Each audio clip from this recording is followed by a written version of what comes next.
کچھ لوگوں کو شکایت ہوتی ہے کہ جو آنتیں ہیں اتنی زیادہ خشک ہو گئی ہیں کہ ان میں جو پخانہ ہے وہ پھنسا ہوا ہے اور زور لگانے سے بھی نہیں ہو رہا ہے۔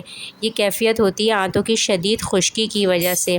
آنتوں کی نمی ختم ہو جاتی ہے تو آنتیں سخت ہو جاتی ہیں اور فضلے کو آسانی سے باہر نہیں نکال پاتی ہیں۔ اس لیے آنتوں کی اگر مستقل خشکی کی شکایت ہے، ساتھ میں شدید قبض بھی ہے، تو اس کے لیے یہ جو چیزیں آپ کو بتا رہے ہیں دیکھتے رہیے گا اور ان کو استعمال کیجیے گا، اس سے یہ مسئلہ حل ہونے لگے گا۔ بسم اللہ الرحمن الرحیم۔ السلام علیکم ویورز۔ مستقل اگر قبض رہتا ہے، ساتھ میں آنتوں کی خشکی بھی رہتی ہے، تو اسے روزمرہ عادات سے بھی کنٹرول کیا جا سکتا ہے۔ روزانہ صبح نیم گرم پانی پینے کی عادت ڈالیں۔ خوراک میں فائبر والی غذائیں شامل کریں، جیسے دلیاں، سبزیاں اور پھل، خاص طور پر پپیتا، کیلا اور سیب۔ چینی، چائے، سفید آٹے اور تلی ہوئی چیزوں سے پرہیز کریں۔ روزانہ واک ضرور کریں، کیونکہ واک کرنے سے آنتوں کی حرکت بہتر ہوتی ہے۔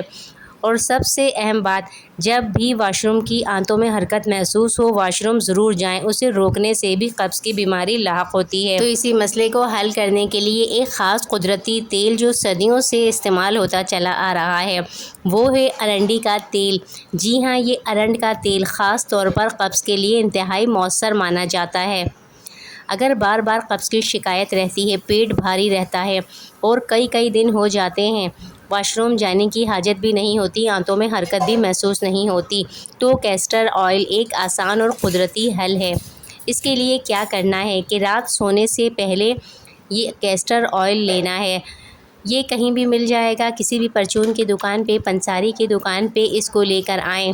یہ بہت زیادہ فوائد رکھتا ہے، آنتوں میں چکنائی پیدا کرتا ہے۔ اسے لینا بھی کس طرح لے سکتے ہیں؟ اس کو ایک کپ گرم دودھ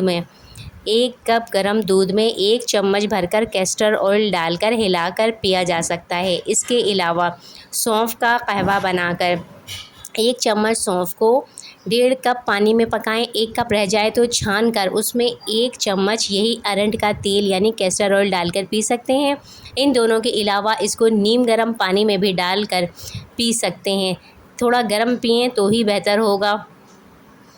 اس طرح اس کو پئیں۔ اگر بہت زیادہ ہے، 1 چمچ سے قبض ختم نہیں ہو رہا ہے تو 2 چمچ بھی لے سکتے ہیں، مگر احتیاط بہت ضروری ہے۔ اسے رات میں لیں گے اور بغیر اوپر سے کچھ کھائے پیے سو جائیں، صبح اٹھتے ہی آنتوں کی صفائی یا آنتوں میں حرکت محسوس ہوگی اور پیٹ صاف ہوگا۔ روزانہ استعمال نہ کریں، ہفتے میں 3 دفعہ استعمال کافی ہے۔ اور اگر شدید قبض ہو تو اگلے دن کوشش کریں گھر پہ رہیں، تاکہ بار بار واش روم جانا ہو تو پیٹ کیونکہ اچھے سے صاف ہونے لگے گا۔ کیسٹر آئل صرف قبض ہی نہیں اور بھی مسائل کے لیے بہت زیادہ فائدہ مند ہے۔